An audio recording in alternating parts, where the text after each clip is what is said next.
It starts with a question no one ever thought would be asked out loud. What if the person who helped build Meghan Markle's rise was also the one who watched her destroy the life she already had? For years, Markus Anderson was nothing more than a name in the background, a shadow in photographs, the quiet man seated 2 chairs away, never speaking, never reacting, always present, yet never acknowledged. People called him a fixer, a connector, a ghost. But no one ever asked what it cost him to stay silent. No one wondered what he knew, what he saw, or what he was forced to carry while the world applauded a woman who, according to him, lived 2 different lives at the same time. So why now? Why speak today, after nearly a decade of pretending none of it happened? Before we continue, please hit the like button, subscribe to the channel, and turn on the notification bell for updates. Maybe silence only works until the truth becomes louder than your fear. Maybe loyalty expires the moment the person you protected no longer remembers your name. Or maybe, and this is the part that changes everything, maybe Markus never planned to speak at all until someone else tried to tell his story for him. That's where this begins. Not with Meghan, not with Trevor Engelson, but with the moment Markus realized he was no longer a bystander in someone else's narrative. He had become the villain, the enabler, the man who supposedly hid everything, the man who knew too much and said too little. And when the world starts pointing at you instead of the person who created the chaos, you only have 2 choices: disappear forever, or finally tell the story no one was ever supposed to hear. Imagine this: a private room inside Soho House. Low lights, no cameras, no noise, just a closed door and 2 people who had more to lose than anyone outside could ever imagine. Meghan wasn't famous yet. Not the global headline, not the Duchess, not the controversial figure she would later become. She was still acting, still charming, still rehearsing the life she wanted as if it were a scene she refused to mess up. But according to Markus, there was something different that night. Not desperation, not insecurity, something colder, calculated, like she already knew the ending long before anyone else entered the script. Have you ever met someone who studies every room before speaking? Someone who waits, listens, measures, and then delivers exactly the version of themselves that guarantees the outcome they want. That was the first red flag Markus claims he noticed. Not that Meghan was changing, but that she was performing. She laughed at things she didn't think were funny, complimented people she didn't like, remembered details no one expected her to store. She treated conversations like chess pieces. If someone said something useful, she filed it away. If someone didn't hold value, she moved past them as if they were furniture. But here's the twist no one expected. Markus didn't judge her for it. Not then. He admired it. He thought ambition was refreshing, even impressive. Everyone in that world wanted something. Meghan just happened to be better at pretending she didn't. The problem wasn't who she wanted to become. The problem was who she had to step over to get there. At this point in her life, Meghan was still married. She had a husband who believed in her, a man who supported her career, who stayed behind the scenes, who didn't demand attention or credit. Trevor Engelson wasn't a rumor. He was real. A real person with a real marriage he thought was still intact. So how does a man like Markus end up in the middle of someone else's vows? That's the question he refuses to answer directly. Not yet. Not because he's protecting Meghan, but because revealing it now would destroy the story before it even begins. And if there's one thing Markus seems determined to do, it's to make the world understand the sequence, not just the scandal. Because nothing about this happened overnight. It began quietly, slowly, like a hairline fracture no one notices until the entire structure collapses. Late-night meetings that were professional. Phone calls Trevor never knew about. Dinners that were scheduled at odd hours because, as Markus describes it, Meghan preferred to be seen only when she controlled the narrative. At first, Markus thought she was simply being cautious. Hollywood is full of people who pretend to be loyal until a better opportunity arrives. Privacy is currency. Secrecy is survival. But then came the moment everything shifted. Not because of something Meghan said, but because of something she didn't. One night, when someone casually asked where her husband was, Meghan paused, just long enough for Markus to notice the hesitation. Not embarrassment. Not surprise. Something else. Distance. As if Trevor was no longer part of the identity she wanted to present. Have you ever watched someone erase their past without telling anyone they're doing it? That's what Markus claims he witnessed. Not a marriage falling apart, but a marriage being quietly replaced. He didn't say anything. He didn't interfere. He convinced himself it wasn't his business. But deep down, he knew what was happening. Meghan wasn't leaving Trevor emotionally. She was detaching strategically. Because before she walked away from the life she had, she made sure the next door was already unlocked. But here's the part no one outside ever considered. Markus wasn't just a friend. In his version of events, he became the person Meghan used as a bridge. A transition, a shield, a silent witness to a transformation she never planned to acknowledge publicly. If that sounds shocking, remember this. Every scandal begins as a secret someone thinks they have under control.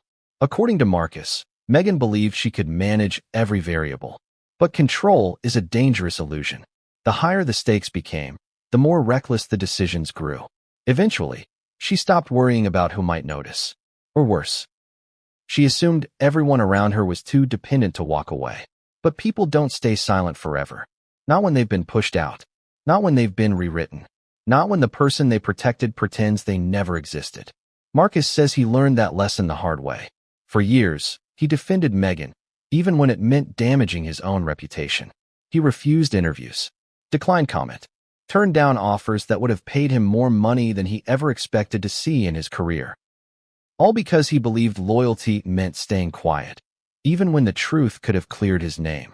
But loyalty becomes something else entirely when the person you protected starts acting like you were disposable. So what changed? What broke the silence? Not anger, not revenge. Something much more human. Being erased. Imagine waking up one day and realizing the person you helped, the person you supported, the person you covered for, now acts like you were never part of their story at all. That's what Markus claims pushed him to the edge. Not the lies, not the secrets, not the accusations, the erasure. But before he finally decided to speak, something unexpected happened. Something that made him question whether breaking his silence would expose only Meghan or himself as well. Because there is one message Markus kept. One message he says proves everything he's about to reveal. And that message wasn't meant for him. Which raises the question every viewer needs to consider before this story goes any further. If Markus never planned to expose Meghan, then who was the message meant to protect? And why is he revealing it now? The truth never explodes all at once. It leaks. It drips. It comes in fragments that don't make sense until someone finally admits what actually happened. According to Markus, the first crack appeared the night Meghan showed up looking different. Not physically, but emotionally. Colder. Sharper. Like someone who had made a decision no one else in the room knew about yet. She didn't walk in nervous or uncertain. She walked in like a woman who had already left a marriage mentally, long before she ever packed a bag. People think betrayal begins with a dramatic moment, a tearful confession, a slammed door, a fight.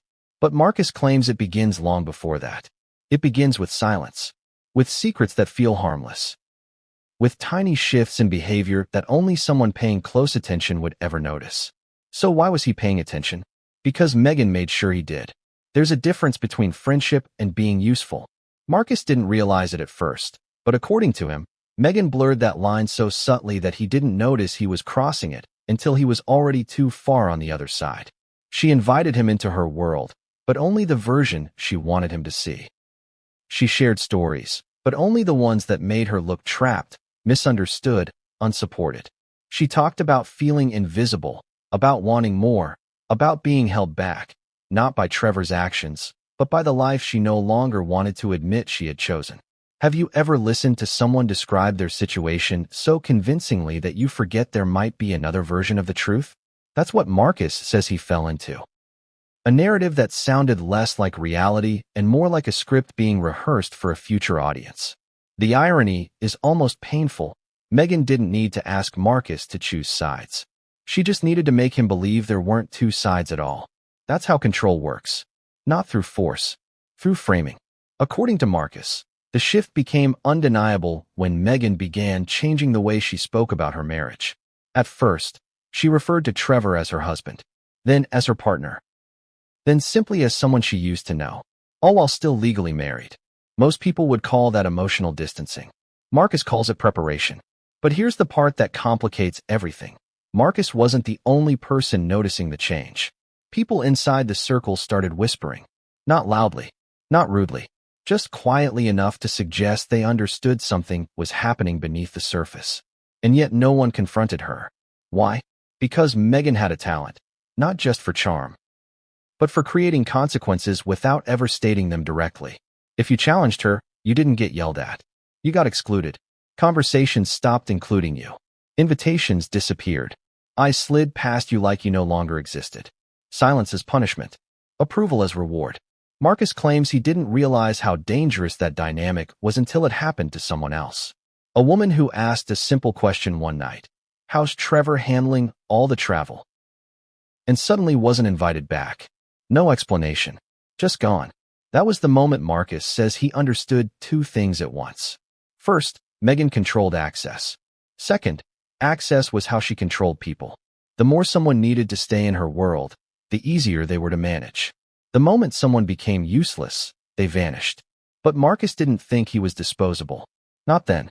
He believed he was essential, trusted, privileged. The person she confided in when she didn't want to be judged. That's the tragedy of influence. You never know you're replaceable until the door closes behind you. The turning point came during what Markus describes as an ordinary evening. No drama, no tension, just a conversation that slipped into dangerous territory without anyone realizing it. Meghan mentioned a name, not Trevor's, a different man.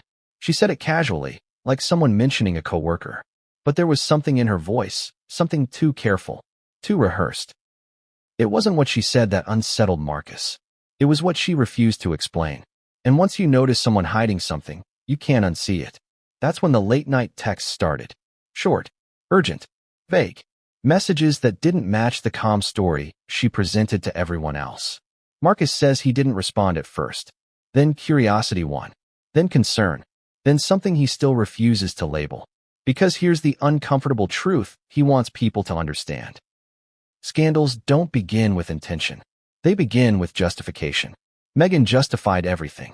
The secrecy, the distance, the lies by omission. She made it sound logical, necessary, even noble, as if keeping Trevor in the dark was an act of protection rather than betrayal. Markus now admits he didn't question her because questioning her meant losing her trust. And losing her trust meant losing access. That's how people get pulled into stories they were never meant to survive. But the moment that changed everything didn't happen inside Soho House. It happened somewhere far more dangerous. In silence. One night, Meghan didn't show up. No warning. No explanation. No message. Markus assumed the plans had changed. But hours later, he received a text, not from Meghan, but from a number he didn't recognize. A message meant for someone else. A message that confirmed what he had tried not to believe. He never reveals what it said. Not yet. He only admits this much. It wasn't about Trevor. It wasn't about Markus. It was about who came next. And that was the night Markus realized he wasn't protecting a secret anymore. He was participating in one. Now imagine watching someone reinvent themselves in real time. Not slowly, but rapidly. Meghan changed her circle, her tone, her priorities. She began speaking like someone who expected a future no one else had been told about. Markus says it was like watching a character replace a person. The more her ambition grew, the less her marriage existed. Trevor became a ghost long before he became an ex. But here's the detail that sends this story into a different dimension. According to Markus, Meghan wasn't afraid of being discovered. She was afraid of being discovered too early.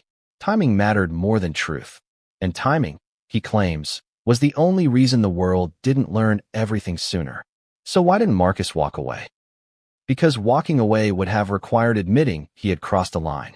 He wasn't just observing anymore. He was involved. And once involvement becomes silence, silence becomes complicity. Markus remained invisible because invisibility protected him from scandal, from questions, from accountability. But invisibility didn't protect him from something far more damaging. Being rewritten. As Meghan's public life grew, Markus's role shrank. Interviewers stopped asking who helped her rise. Articles stopped mentioning his name. Eventually, the narrative positioned him as an acquaintance, nothing more. That's when shame replaced loyalty. Because it's one thing to stay silent for someone who acknowledges you. It's another to stay silent for someone who acts like you never existed. But before Markus made the decision to finally speak, Before he agreed to reveal the message he kept, something unexpected forced his hand. Someone else began contacting him. Not for information. For confirmation. A journalist had already pieced together enough to be dangerous, and Markus realized he had two choices. Either let someone else tell the story wrong, or tell it himself, knowing the consequences would be irreversible. And that brings us to now. Not a confession. Not revenge. A reckoning. Because Markus claims the truth isn't about Meghan leaving Trevor. It's about how early the exit was planned, and who helped make it possible. The story you're about to hear isn't about a marriage ending. It's about a marriage being replaced before it ever collapsed. And the moment Markus reveals the message he kept, everything people think they know about Meghan's past will shift. Because the real scandal isn't what she did. It's when she started. The night everything started didn't look dramatic at all. No storm. No raised voices. No moment that warned anyone that lives were about to split in two. It was just a Tuesday at Soho House, the kind of evening where people came to disappear, not to be remembered. Markus always said the most dangerous stories don't begin with chaos. They begin with calm. Picture it. Soft amber lighting. Whispered conversations. The clinking of glasses disguised by velvet furniture and thick walls meant to protect secrets, not betray them. It was the type of room where people entered as one version of themselves and left as another. A room built for transformation. But on that night, according to Markus, something shifted the moment Meghan walked in. She didn't enter nervously, like an actress waiting to be chosen. She entered like someone already chosen, someone preparing to receive something she believed she deserved. She didn't look around for approval. People looked at her, not because she was famous, but because she acted like she would be. Have you ever seen someone walk into a room as if they already knew history would eventually circle back to that moment? Markus claims he knew instantly that this wasn't a social visit. Meghan didn't bother with the usual greetings. No small talk. No lingering hugs.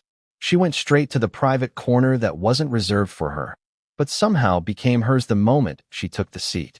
That was the first silent power move. The second came moments later, when the door closed. According to Markus, that door wasn't supposed to close. It was meant to stay open, casual, unassuming. But when it clicked shut, the atmosphere changed. Suddenly, the conversation wasn't part of the room. It was separate from it.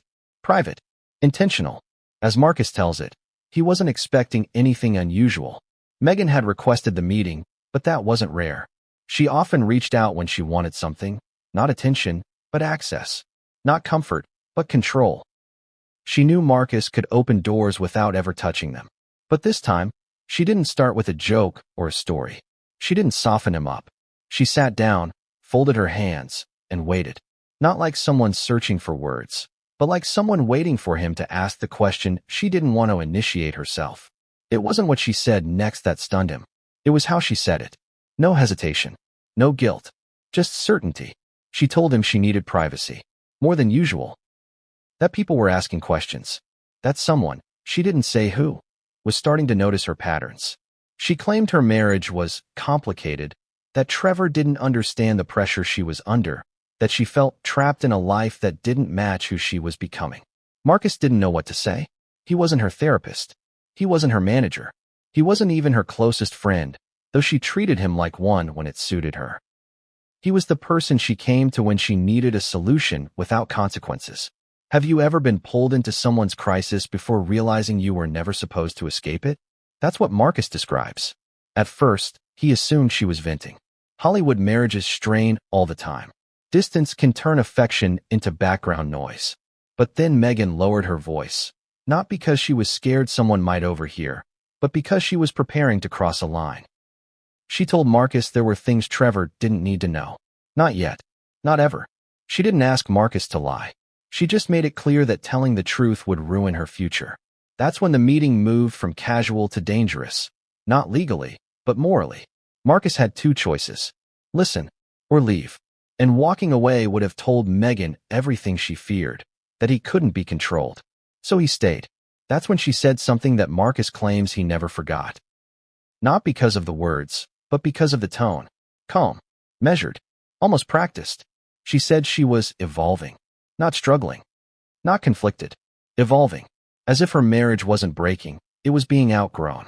And when someone frames betrayal as self-improvement, The people around them stopped noticing the damage. Markus didn't push for details. He didn't ask the questions Trevor would have asked. He simply nodded, letting Meghan speak, trying to understand why she needed him. Not emotionally, but strategically. Because that's what this was. Strategy. She asked Markus to help her transition socially. A phrase he didn't understand at the time. A phrase that sounded harmless until he realized it meant rewriting her identity in real time. Changing who she was seen with, where she appeared, what rooms she entered, and which rooms she suddenly avoided. And Trevor? He wasn't removed. He was faded out. The way a photograph loses color, not all at once, but slowly enough that no one notices until it's already gone. But the moment Markus truly understood what was happening came later, after the drinks arrived, after Meghan softened her tone, after she switched from calculated to charming in the span of a breath. She laughed suddenly, too loudly, too brightly, the kind of laugh someone uses to cover panic, not joy. Then she reached into her bag and handed Markus a small envelope. Not a gift, not a note, an instruction. He didn't open it right away. He didn't need to. Meghan told him exactly what to do. And what not to do. She needed something delivered. Not personally, indirectly, quietly, without a name attached. That was the moment Markus realized this wasn't about emotional support. It was about logistics, assistance, complicity. He told himself it wasn't his business. That marriages fall apart. That adults make choices. That he wasn't responsible for the consequences. But the truth is simpler. The moment you help someone hide something, you become part of it. And Meghan knew that. She didn't need Markus to approve. She needed him involved. Because involvement creates silence. It creates loyalty that isn't emotional, but transactional. And that's the kind of loyalty that never breaks cleanly. Minutes later, Meghan stood up. Not like someone ending a conversation, but like someone walking away from a version of herself she no longer needed. She didn't look nervous. She didn't look conflicted. She looked relieved. As if the decision had already been made long before she arrived. Markus didn't understand it then. But later, he would say, that wasn't the night Meghan changed. That was the night she stopped pretending she hadn't. And that realization would come back to haunt him. Because the envelope? It wasn't addressed to Trevor. And the name written on it would make everything unravel. Markus didn't sleep that night. Not because he understood what he had just stepped into, but because he didn't. Confusion is always louder than certainty. He replayed the conversation in his mind, searching for something he missed, some sign that Meghan was asking for help instead of participation. But the more he ran it back, the more one detail refused to disappear. She never mentioned Trevor's name unless someone else brought it up. Not once did she say my husband. Not once did she say we. Only I. Only me. Only what I need. Most people don't notice when a relationship dies. They think it ends with a breakup. Markus now believes it ends much earlier. At the exact moment one person starts planning a future that doesn't include the other. He didn't open the envelope until the next morning. He stared at it for hours, convincing himself it couldn't be anything serious, that he was overthinking, that Meghan was just stressed, that this was temporary. But the moment the seal tore, everything shifted. Inside wasn't a message. It was an address, a location, no explanation, no context, just a place he had never been, one that Trevor would never have reason to visit. That was the moment Markus says he felt something he still can't fully name. Not fear, not guilt, but realization. Because there is only one reason someone hands you an address they don't want connected back to them. They're meeting someone they shouldn't. And they need you to make sure no one finds out.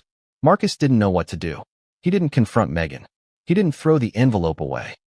He didn't warn Trevor. He did nothing, because doing nothing felt safer than choosing a side. Have you ever stood at a crossroads without realizing that standing still is still a choice? That's where Markus found himself. The following week, Meghan became distant, not with Trevor, but with Markus. Fewer texts, shorter replies, conversations that ended before they began. He thought she was angry. He thought he had done something wrong. But then he saw her again. Not at Soho House. Somewhere else entirely. A high-end event she wasn't supposed to attend with Markus, but where she acted like they had never spoken privately at all. She laughed with strangers. She floated between conversations. She treated Markus like furniture, visible, but irrelevant. It was the first time he understood the difference between access and attachment. When someone is using you, They only acknowledge you when they need something. When they don't need you, they don't see you. Later that night, Meghan finally approached him, not with warmth, but with urgency. She pulled him aside and spoke in a tone that felt like a warning disguised as gratitude. She thanked him, not for friendship, for discretion, and that's when it hit him. She assumed his silence. She didn't hope for it. She expected it. Silence wasn't loyalty. It was obligation. Markus left the event feeling like he had stepped into a version of his life he didn't remember agreeing to. People imagine manipulation as something aggressive, pressure, threats, demands. But real manipulation feels like a favor you don't realize you've granted until it's too late. Over the next few weeks, Meghan's behavior shifted again, not gradually, but abruptly. She stopped explaining her absences. She stopped pretending to feel conflicted. She stopped framing her choices as accidents. She carried herself like someone who had already rewritten her reality. And then came the question Markus wishes he had never answered. Meghan called him late. Too late for anything casual, early enough to suggest urgency. Her voice wasn't panicked. It was controlled. She asked if anyone had been asking about her. Not about her career. Not about her marriage. About her whereabouts. Markus told her no. She asked twice. Not because she didn't hear him, but because she didn't believe him. That's when he understood this wasn't about secrecy anymore. It was about surveillance. Someone else had noticed her patterns. Someone else had started asking questions. Someone who wasn't Markus, and definitely wasn't Trevor. Markus didn't push for answers. He didn't want them. Answers come with responsibility, and he had already crossed a line without realizing it. But Meghan's final sentence that night stayed with him. She said, "If anyone asks, you haven't seen me. Not don't tell them. Not protect me. Just a statement." Cold, emotionless, already decided. As if the truth no longer depended on what happened, but on what she allowed to be acknowledged. That was the first moment Markus felt fear, not of Meghan, but of the situation he was now tied to without consent. Because silence is safe only when the truth stays hidden. The next time they met at Soho House, something was different. Not about Meghan, but about the room. People looked at her with caution instead of admiration. Conversations paused when she walked by. Eyes shifted, not toward her, but away from her. Someone had talked. Not Markus, but someone. And Meghan knew it. She scanned the space slowly, not searching for a threat, but calculating who she could still control. Then she smiled. Not warmly. Strategically. Markus would later describe that smile as the moment he realized Meghan didn't fear exposure. She feared unpredictability. Secrets only work when the people guarding them behave exactly as expected. But Markus had started to change, even if Meghan didn't notice it yet. He began asking himself questions he should have asked much earlier. Why him? Why involve him? Why make him responsible for something he never agreed to? People don't choose confidants randomly. They choose the person least likely to expose them. So what did Meghan see in Markus? Dependence. Access. Silence. A man who could move quietly and wouldn't ask for anything in return. But silence has an expiration date. The shift came the night Markus finally asked her a direct question. Not about the envelope, not about the address, but about Trevor. He asked if Trevor knew how unhappy she was. Meghan paused, not like someone searching for words, but like someone evaluating how much truth she could afford to reveal. Then she said something that froze Markus completely. Trevor and I are in different places. I'm just further along. Further along. Not leaving. Not ending things. Just ahead, like marriage was a race, and she had outgrown her teammate. That's when Markus understood the truth he didn't want to face. Meghan wasn't conflicted. She was preparing. People think betrayal is emotional, but preparation is strategic. It was no longer about whether the marriage would end. It was about timing. Public timing. Professional timing. Narrative timing. And Markus realized he was being positioned, not as a friend, not as an observer, but as a bridge between who she used to be and who she planned to become. But bridges don't survive once the crossing is complete. The final moment of Chapter 1 didn't come with drama. It came quietly. Markus received another message, this time from Meghan. 2 words. Thank you. No context. No explanation. Just closure disguised as gratitude. Because thank you doesn't always mean appreciation. Sometimes it means dismissal. Sometimes it means, I don't need you anymore. And sometimes, it means the real story is about to begin without you. Markus didn't know it then, but he would soon discover. The envelope wasn't the beginning. It was the warning, and the name written on it? That was the first thread in a web he never saw forming. Trevor Engelson never knew he was becoming a supporting character in his own marriage. That's the kind of tragedy no one recognizes until the credits roll. While Meghan was quietly rewriting her life in private rooms and whispered conversations, Trevor was still living in the version of the story where nothing had changed. According to Markus, that was the most painful part to watch. Not the betrayal, the delay. Because a person can survive heartbreak, what destroys them is being the last to know. Trevor wasn't dramatic. He wasn't paranoid. He wasn't the type of man who dug through phones or questioned every late-night message. He trusted Meghan because trust was the foundation of his world. And Markus claims that wasn't just Trevor's strength. It was the weakness Meghan relied on. The night everything shifted for Trevor didn't begin with suspicion. It began with a surprise, one he believed would make Meghan happy. He had planned a quiet evening at home, something simple and grounding, something to reconnect them after weeks of missed moments and uneven schedules. But Meghan didn't come home. Not late. Not at all. No call. No apology. Just silence. You can forgive someone when they're late. You can understand when they're overwhelmed. But silence? Silence is different. Silence is intentional. Trevor waited for hours. Midnight became 2. 2 became 4. He told himself she must have fallen asleep at a friend's house, that her phone died, that she lost track of time. People in love always build excuses before they build suspicions. But Markus, watching from the outside, saw what Trevor couldn't. Because Meghan didn't disappear. She redirected. The next morning, she walked through the door like nothing happened, smiling, energized, already dressed for the day. She kissed Trevor on the cheek the way someone greets a relative at the airport, polite, distant, practiced. Trevor asked how her night was. Meghan didn't blink. She said it was productive, not enjoyable, not exhausting, productive. And then she changed the subject before he could ask another question. That's when the first crack appeared, not in the marriage, but in Trevor's confidence. When someone intentionally avoids answering the simplest question, it plants a seed you can't uproot. But here's the part Markus emphasizes. Trevor still didn't suspect anything. Not because he was blind. Because betrayal is the last conclusion a loyal person reaches. Instead, Trevor blamed himself. Maybe he wasn't supporting her enough. Maybe she needed more space. Maybe her career stress was heavier than he realized. People who love deeply always assume they are the problem, never the victim. Meanwhile, Meghan kept moving forward. Markus says the pattern continued.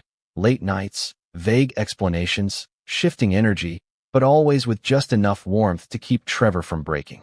A hand on the shoulder. A soft laugh. A promise of next week that never arrived. Breadcrumb affection. Just enough to prevent collapse. Not enough to sustain connection. But the moment that changed Trevor's world came quietly, just like everything else. Markus remembers the day clearly, not because of what happened, but because of what didn't. Trevor received a package in the mail. Nothing unusual. No warning. Just a padded envelope addressed in handwriting he didn't recognize.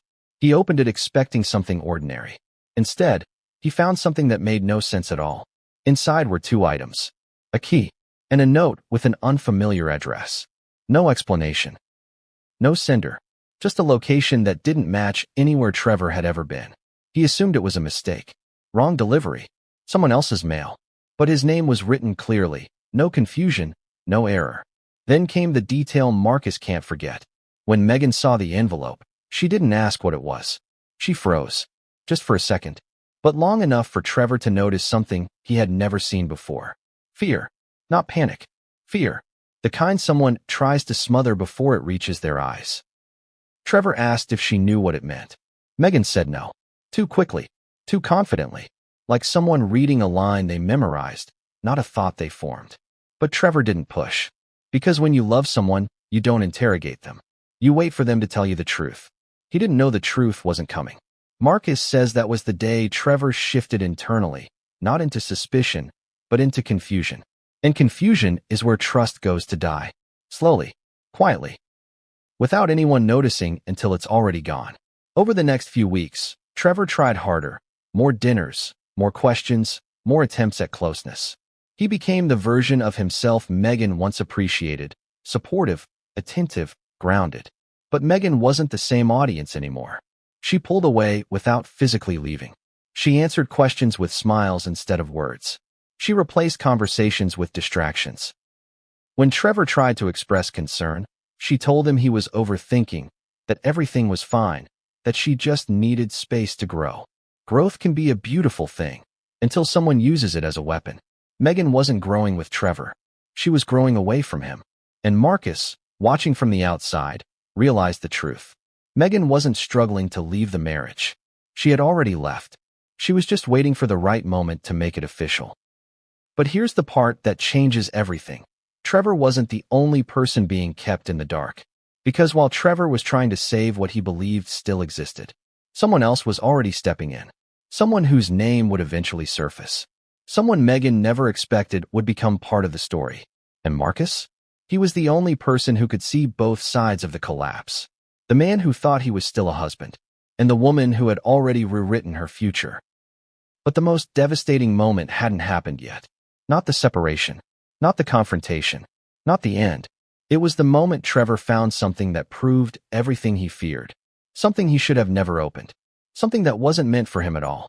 And once he saw it, nothing in his life would ever make sense again. Trevor didn't mean to find it. That's the part Markus repeats every time he tells this story.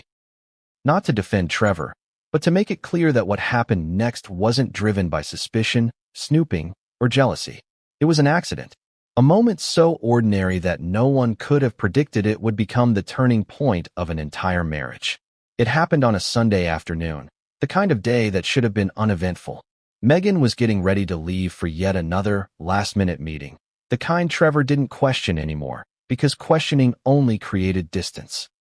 She grabbed her bag, keys, jacket, rushing, distracted, moving through the house like someone who was already halfway gone. In her hurry, something slipped. A folder. Just a slim, plain folder that fell out of her bag and landed near the leg of the sofa. Meghan didn't notice. She was already out the door, already in the car, already accelerating into a life Trevor didn't belong to anymore. He didn't go through her things. He didn't chase after her. He simply bent down to pick it up. Because that's what people do when they're still trying to keep order in a world slowly falling apart. At first, he didn't think it was anything important. Just papers, receipts, scripts maybe. But when he opened it, the world he thought he understood cracked open in one silent, devastating moment. Inside were printed emails. Not to Trevor. Not from Trevor. Emails Meghan had exchanged with someone he didn't recognize, dating back much earlier than he ever could have imagined. The language wasn't explicitly romantic, but it wasn't appropriate either. Too familiar. Too intimate. Too comfortable. There are messages that say everything without saying anything. And these did. Trevor didn't move for a long time. He sat there staring at the pages, reading them over and over, hoping he was misunderstanding what he was seeing. The mind doesn't accept betrayal immediately. It negotiates first. Maybe it was professional. Maybe it was harmless. Maybe he was missing context. But context doesn't change tone. And tone doesn't lie. Hours later, Markus got the call, not from Meghan, but from someone who had seen Trevor that day. Someone who described him as a man trying to hold himself together in a house that no longer felt like his. Markus didn't know what to do. He wasn't supposed to be involved. He wasn't supposed to know anything. And yet, he knew more than Trevor. And that knowledge felt like a weight he could no longer carry. For the first time since this began, Markus considered telling the truth, not to expose Meghan, but to save Trevor from walking blindly into more pain. But telling the truth would have meant revealing his own involvement, and that would have destroyed him as well. So he stayed silent. And Trevor stayed in the dark. The next time Meghan came home, she acted like nothing had happened. She kissed him casually, placed her bag down, and started talking about a project, her day, the usual distractions. Trevor didn't interrupt. He watched her, searching for signs, some hint of guilt, some flicker of discomfort. There was nothing. She looked the same, sounded the same, smiled the same. That was when Trevor realized the truth. The person who betrays you doesn't look like a stranger. They look exactly the same as they did the day before. He waited until she finished talking. Then he asked one question. Is there something you need to tell me? Meghan didn't flinch. She didn't ask what he meant. She didn't look confused. She just paused, long enough to calculate, not long enough to panic. and then she smiled and said, "No, everything is fine. Fine." The most dishonest word in a dying relationship.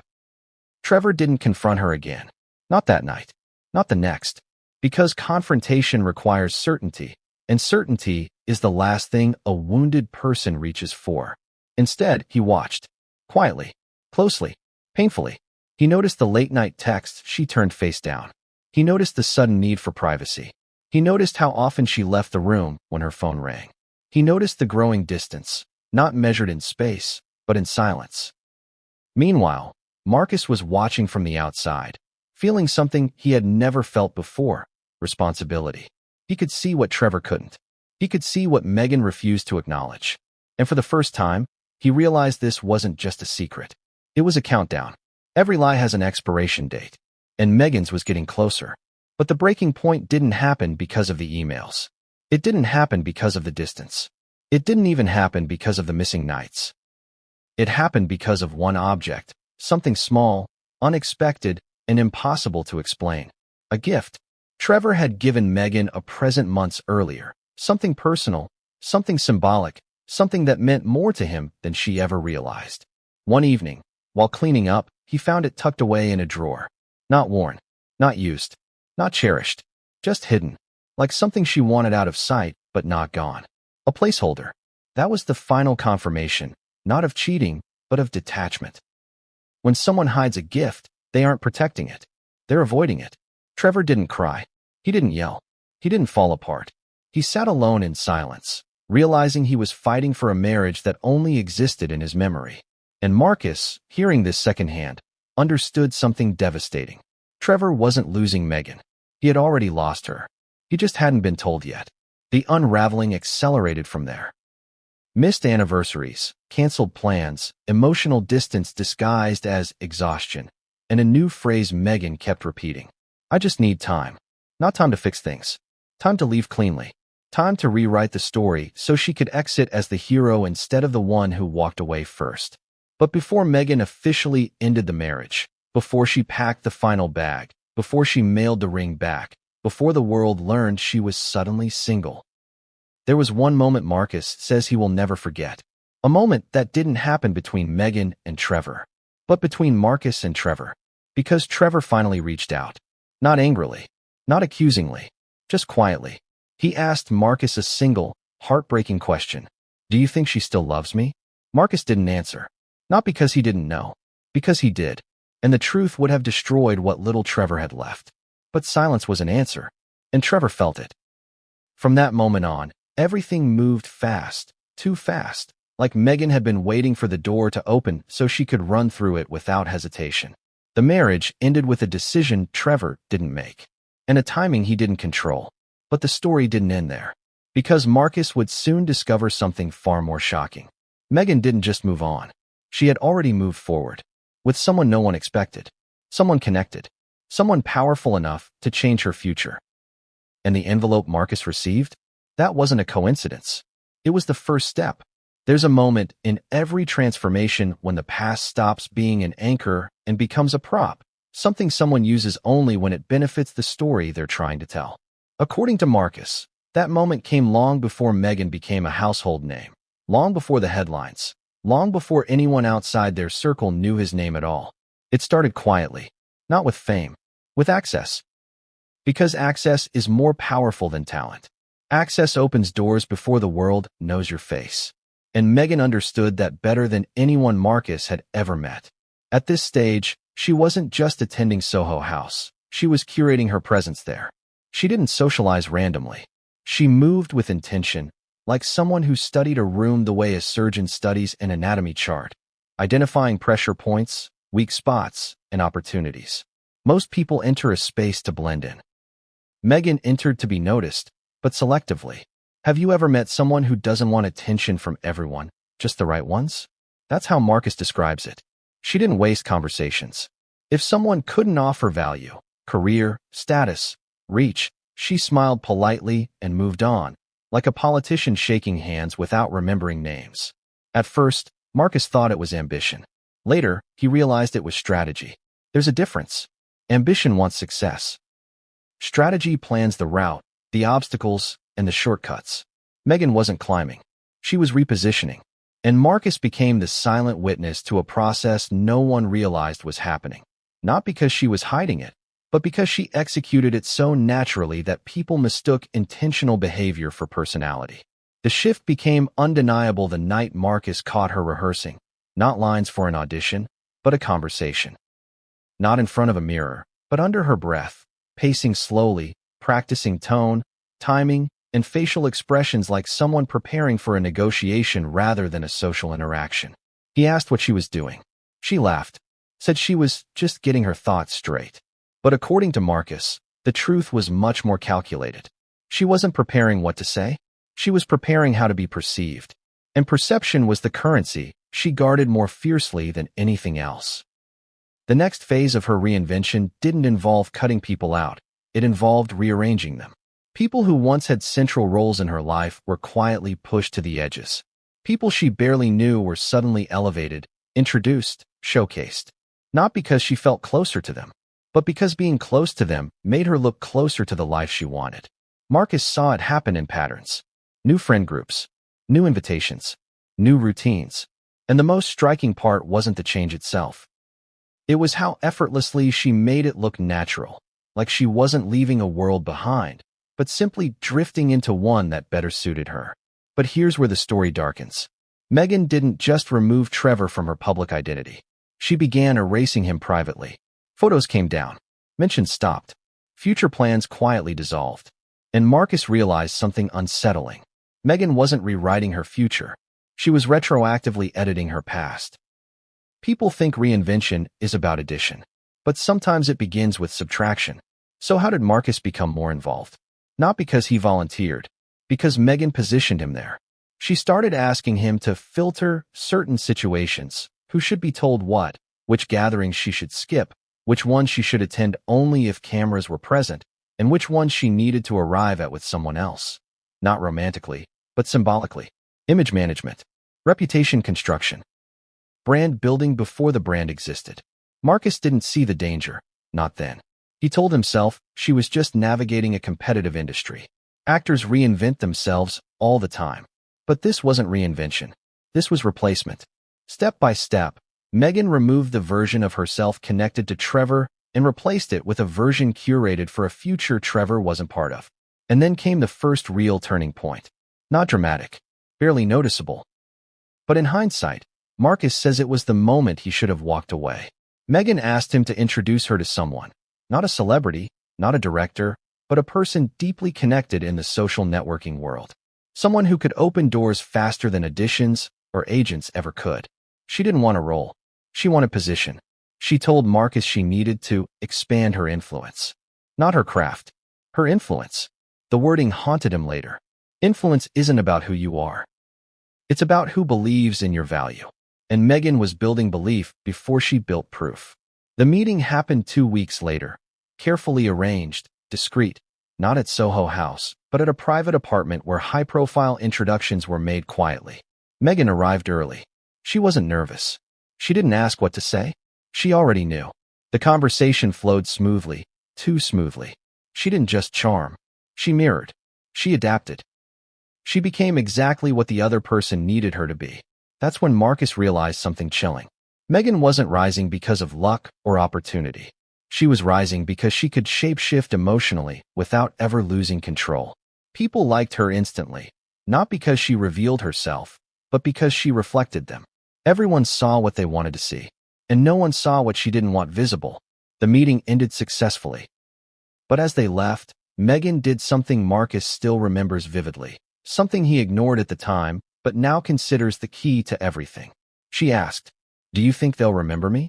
Not like someone insecure, like someone assessing whether the seed she planted would grow fast enough. Markus said yes. She smiled, not with relief, with satisfaction, because Meghan didn't need approval. She needed confirmation. Over the next several weeks, Markus began noticing patterns he had missed before. She scheduled interactions, not relationships. Conversations had objectives. Connections had expiration dates. People around her weren't part of her life. They were part of her trajectory. And Trevor? He wasn't drifting out of her world. He was being replaced in it. Even the way she spoke about her past changed. Instead of saying, when we moved, she started saying, when I lived there. Instead of our plans, she said my goals. She wasn't removing Trevor from her present. She was removing him from her history. That's when Markus understood the difference between loss and deletion. Loss happens naturally. Deletion is deliberate. But the moment everything sharpened into certainty, the moment Markus could no longer deny what he was involved in, came unexpectedly. Meghan made him promise something. Not loyalty, not privacy, not support. She said, no matter what happens, don't let anyone think I got here because of him. Not because of Trevor. Not because of anyone. She didn't just want independence. She wanted authorship. She needed her assent to look self-made, even if it wasn't. Markus didn't respond. He didn't know how. But that single request revealed everything. Meghan wasn't trying to escape a marriage. She was trying to escape a narrative and build a new one without evidence of the old. But the deception wasn't complete. Not yet, because something unexpected was about to surface, something even Meghan couldn't control. A person, a connection, a truth Markus didn't see coming. Someone else had entered the picture long before anyone realized. Someone who would turn Meghan's strategy into scandal.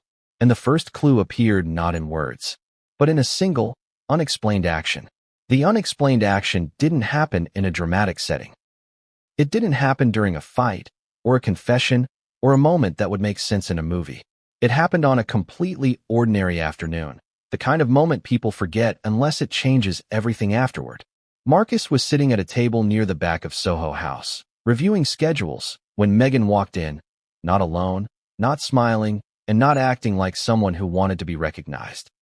She kept her head down, hair partially covering her face, sunglasses still on even though she was indoors. She didn't notice Markus at first.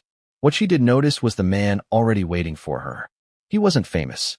He wasn't a celebrity. But he had presence, the kind that makes people lean in without knowing why. Markus had seen him before. Not often, but enough to know he wasn't random.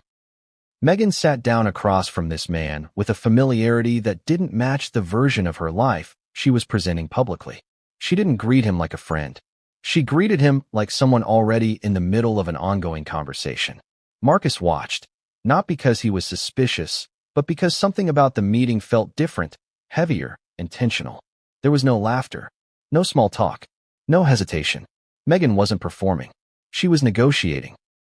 Her expression stayed controlled, her gestures minimal, her voice low enough that Markus couldn't hear a word. Only the energy, which was tense and strangely urgent. And then it happened. The man slid something across the table toward her. A small item. Not dramatic. Barely noticeable. But Meghan's reaction said everything. She didn't reach for it immediately. She froze. Not out of fear, out of calculation. As if accepting it meant crossing a threshold she could never return from. Finally, she placed her hand over it. Not grabbing, just covering. As if hiding the object would hide the truth. That was the moment Markus realized this wasn't a casual connection. It was already established. Already active. Already deeper than anything Trevor knew. A few minutes later, Meghan abruptly stood up and walked toward the hallway leading to the private exit. Not the main door, not the visible path, but the one used by people who didn't want to be seen leaving. The man followed a few minutes after, giving just enough distance to imply separation, but not enough to deny connection. Markus didn't chase them. He didn't confront her. He sat frozen, replaying what he had just witnessed. Because now everything made sense. The late nights. The sudden secrecy. The emotional detachment. The request for Markus to manage appearances. Meghan wasn't preparing to leave Trevor. She was preparing to replace him. Not with a career. With someone else. But who? Markus didn't know the answer. Not then. What he did know was that he was now entangled in something he had never agreed to be part of, and the silence Meghan assumed from him suddenly felt like a trap rather than loyalty. Over the next several days, Meghan's behavior shifted again, not wildly, but precisely. She became warmer toward Markus, more attentive, more appreciative. She sent check-in messages, asked about his week, complimented him in ways she hadn't before. People don't become kinder without reason. Kindness can be currency. Meghan wasn't reconnecting. She was securing stability, making sure Markus stayed exactly where she needed him, close enough to be useful, but not close enough to question her. Then came the moment that confirmed it. Meghan canceled the commitment. Not with Trevor. With someone important. Someone she had previously described as essential to her future. She told Markus to smooth it over, to explain it as a scheduling conflict, to make sure the person didn't feel dismissed. When Markus asked what he should say if they pushed for details, Meghan responded with a sentence that still echoed in his mind. Tell them I'm transitioning into a different phase. Not a different career. A different phase. The wording struck him, not because of what it meant, but because of what it implied. Phases have timelines. Phases have endpoints. Phases replace each other. And Trevor wasn't part of the next one. But the most revealing moment came late one evening when Markus received an unexpected call, not from Meghan, and not from Trevor. From someone else entirely. A mutual acquaintance. Someone who moved in the same social spaces but never gossiped. Someone who simply said, "You should know. Meghan has been seen places she shouldn't be." No details. No accusations. Just a warning delivered by someone who rarely spoke out of turn. Markus felt the ground shift beneath him. Because if someone outside the circle had noticed, it meant the situation was no longer containable. Secrets aren't dangerous when only one person knows them. They become dangerous when they become observable. Meghan must have sensed it too, because the next time Markus saw her, she was different. Not calmer, not panicked, but prepared. Like someone who had already anticipated the fallout. She pulled Markus aside and said something he didn't expect. "If anything comes out, it wasn't me." That single sentence revealed everything about her mindset. She wasn't preventing exposure. She was positioning herself to survive it. And Markus realized something chilling. Meghan wasn't afraid of consequences. She was planning her escape route. But escape from what? A marriage? A secret? Or the truth about how early the shift began? Markus didn't ask. He didn't want to know. Because the moment you know the full truth, you're responsible for it. But responsibility was coming anyway. Because the next revelation wasn't going to come from Meghan. It was going to come from someone else. Someone who had been watching longer than Markus. Someone who had more to lose. Someone who wasn't going to stay silent anymore. And when that person finally stepped forward, everything Markus thought he understood about the timeline would collapse. Because the real story wasn't how Meghan changed. It was when the change started. And who was there before him? Rules stopped mattering long before anyone realized there were rules to break. According to Markus, Meghan didn't wake up one day and decide to control every detail around her. It happened gradually, like fog rolling in, soft at first, then thick enough that no one could see where the road used to be. But the night she enforced her first unspoken rule, that was the moment everything snapped from subtle to undeniable. It began at Soho House again. Not surprising, except this time the energy was different. People weren't relaxed. They were alert. Conversations felt rehearsed, like everyone was waiting for something to happen but didn't know what it was. Markus arrived late. The second he walked in, he knew something was wrong. Not because people looked at Meghan, but because they avoided looking at her altogether. Avoidance is louder than attention. It means someone is afraid of being noticed. Meghan sat in the same corner as always, but she didn't look approachable. She looked like someone guarding territory. No smile. No warmth. Just calculation. Markus approached with caution, unsure whether he was supposed to sit or leave. Meghan didn't offer direction. She simply lifted her eyes and waited for him to speak first, forcing him into a position he didn't ask for. He asked if something was wrong. She shrugged. Not casually. Dismissively. Then she delivered the sentence that would change everything. People are getting too comfortable. Not too curious. Too comfortable. As if proximity itself was a threat. Markus didn't understand. So she clarified, not with explanation, but with behavior. When a staff member approached the table to check on drinks, Meghan didn't say thank you. She didn't smile. She didn't acknowledge them at all. She spoke over them.